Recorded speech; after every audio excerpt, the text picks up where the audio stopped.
that chair. So, as we're heading this time on the this is the second time I'm doing this piece. Like this is the second time I'm doing this piece, of which you were requested and I have to do it. Hope you bear with me. Hope forsake me on there. Do your thing, man. Do that shit. Ilikuwa juzi tu. But now it's almost 2022 where everybody, I mean, kila mtu anadai kuwa mkundi apate chance ya kuingia kwenye ikulu kama Uhuru. My fellow Kenyans, most especially me, my youth, uchaguzi sifanyikumika kama mbuzi ama mlaguzi kwenye mchuuzi. 207 flashback, check this out. Mimi nakumbuka hiyo day kama jana. Peupe kwenye jua, masaa zilikuwa za mchana. Sikuwa peke yangu, tulikuwa sehemu wala wasi wanachana. Kila place ilikuwa nduru, hasa kutoka kwa kina mama. Hapo ilibidi nimeuliza buda kwani rada, jibu ilikuwa moja, huko lazima mtahama. Manzee Jo Simba hapa ndio kimeumana. Nakumbukiwa msee fit alikuwa na dread na kwa mkono ameshika panga. Alikuwa best but hiyo day alitukana. Tragic. Kitu nani boy na nikera zaidi nilikuwa na bro yangu. Jina yake ilikuwa Kama. But hiyo day alinigeuka just because mimi ni mjaka. All this catastrophic just because of politics. So sad. So sad, I repeat. Nakumbuka zile days tukiwa chuo, tumesoma na wewe.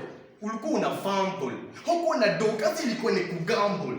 So sasa unakuja hapa hivi looking humble, but immediately umeget hizo votes. Unakumbuka kumbe Nairobi sio mtaa yangu, Kakamega sio mtaa yangu, Nakuru sio mtaa yangu. Unakimbia mbio Indian Ocean kule coast.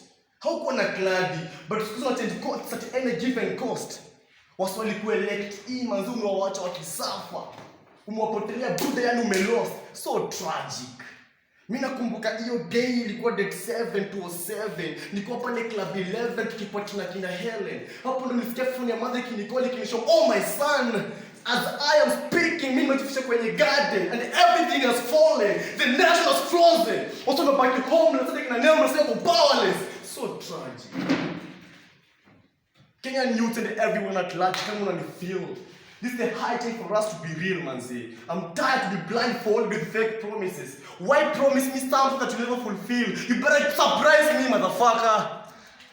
Ashakum sima dosi joba tuwe ni kunyijo.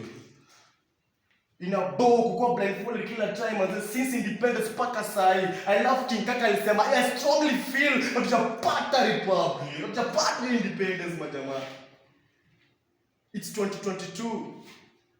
Wako busy sasa kudanganya wasee. And that's why you see them 5 years down the line wanakamna kitambi.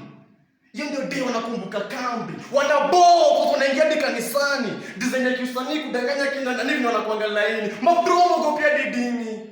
Amogopia didini majamaa. Si wako busy kupromise Kenyans basic salary ya 6K. Ilhali Kenya kuna mkopo all the way from China to Ukraine. Kazi ni kazi sijakata, hiyo ni power. But why give me that wheelbarrow? In hali tunajua Kenya hakuna jobs. The only job iko Kenya ni blow jobs. Ambazo fanya bila clothes bana. Chaki hiyo wheelbarrow. Tupe wheelbarrow na kazi manze. Simba once again. Nawapenda majamaa.